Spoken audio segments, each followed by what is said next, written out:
What are we about to do right now? I'm gonna go ahead and squash the beef with that vegan teacher.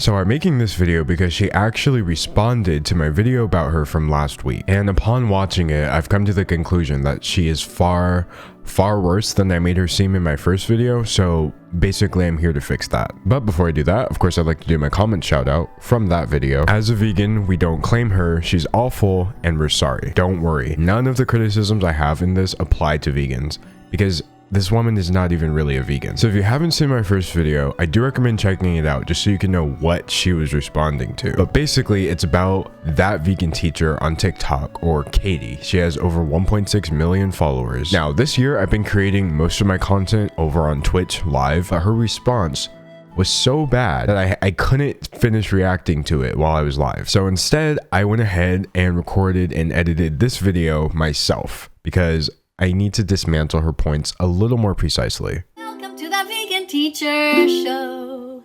We have a new student in our class.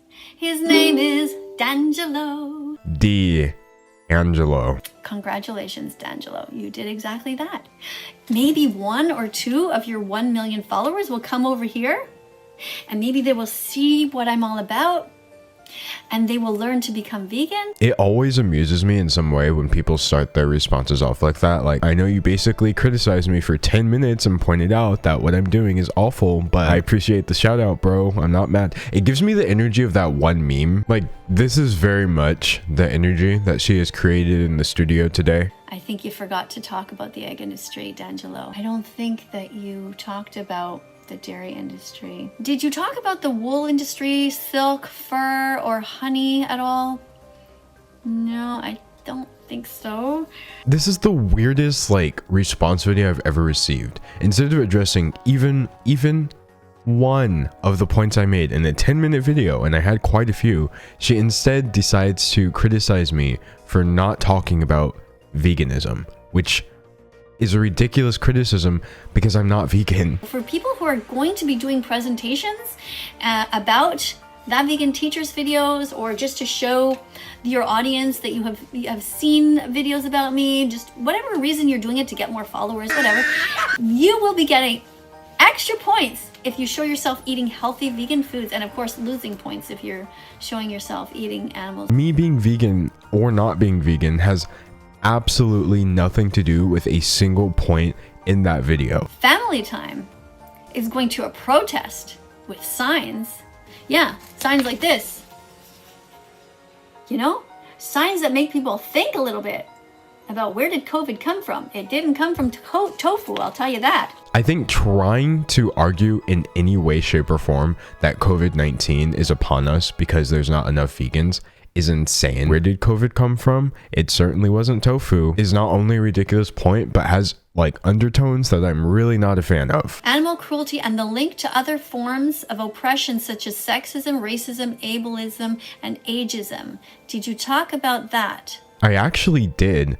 I literally did talk about that in my video. I said there is no link. I made that point in my video, the first one, but perhaps it wasn't clear enough. It is racist, sexist, homophobic, insert bigotry to compare these issues to animals in any way, shape, or form. Those who claim to be oppressed should not stand on the windpipes of animals and expect sympathy while they themselves are the oppressors. For those of you who didn't catch it, that was a George Floyd reference, okay? George Floyd, the black man who was unfortunately murdered by police in the street in broad daylight. That whole windpipe situation is what she's comparing that to, because he infamously died from asphyxiation. That's important that you let people know that. We need to teach this to all of these minority groups who claim that they are victims. Are they victims? Yes. Are they oppressors? Yes. I don't know who told you that you could put my name on a video on your channel and then start lecturing what we need to teach all these minority groups who claim to be oppressed, but you really do have the wrong one. Take care, D'Angelo. Do.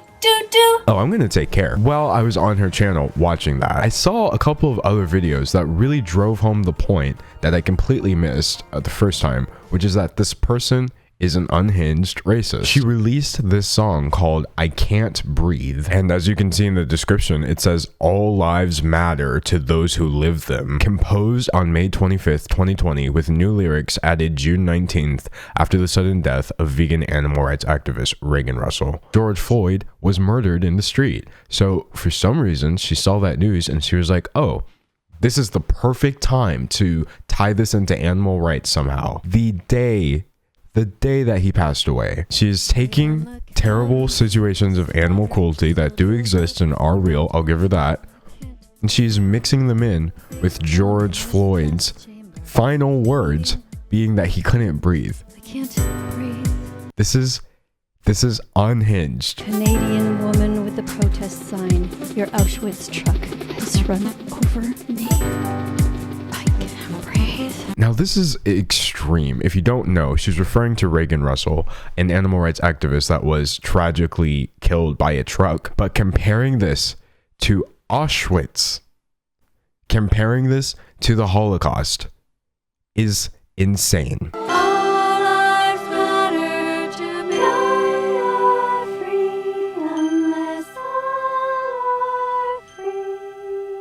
There you have it, folks. All lives matter. Please be vegan. As for her little Holocaust comparison there, that's not the only time she's done this. She has this back and forth beef. Well, it was very one-sided actually, with Gordon Ramsay, where she would constantly call him out and release all these TikToks about him. It was an obvious bid to get his attention, and wonder of all wonders, he actually responded.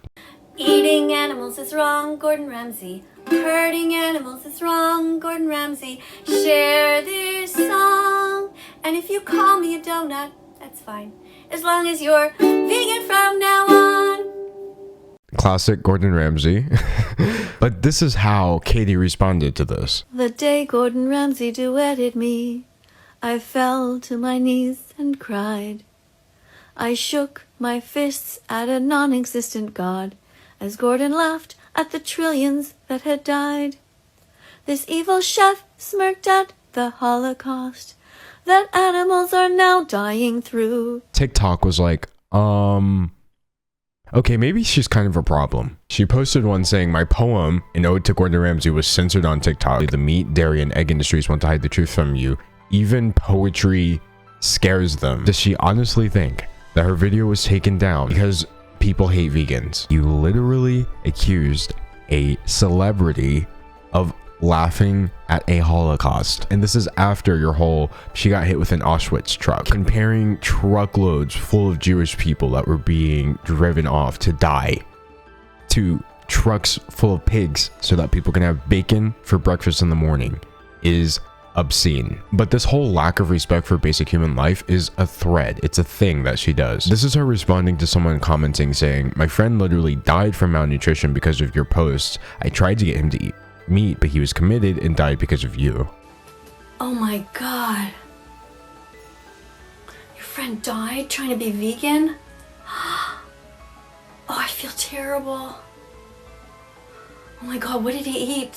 What did he eat that killed him? Was it a banana? A carrot? This is such a bizarre response. And you tried really, really hard to make him eat meat, yeah? Shit. But did you try hard enough? Words cannot describe. So I'm not going to use them. You can always speak out on behalf of the animals. If you see somebody hurting an animal, you can say something. Okay, I'm saying something. Give your dog some meat, please. Just an update about Bella, who's been vegan since August 2017. So as for my final thoughts on all of this, according to Katie herself, veganism is a moral baseline for being a kind human. So according to Katie herself, she's not even really a vegan. As for me, I don't go back and forth with racists on the internet because there's nothing to debate. Any further response she has to this video is just going to be her talking to herself. The lesson here is clear. If I make 2 videos about you, it could only be for one of 2 reasons. Either that first video got something wrong and I'm sorry, or that first video led you to believe that I was here to play around. And in that case, I'm very sorry. Anyway, I'll be here all week, folks, at 2 p.m. Central Time. If it's Monday, Wednesday, Friday, that means I'm uploading a new video here. If it's Tuesday, Thursday, Saturday, that means I'm going live over on Twitch. So basically what I'm trying to say is I'll see you tomorrow. Unless, of course, tomorrow is Sunday, in which case, just watch this video again. Okay, bye.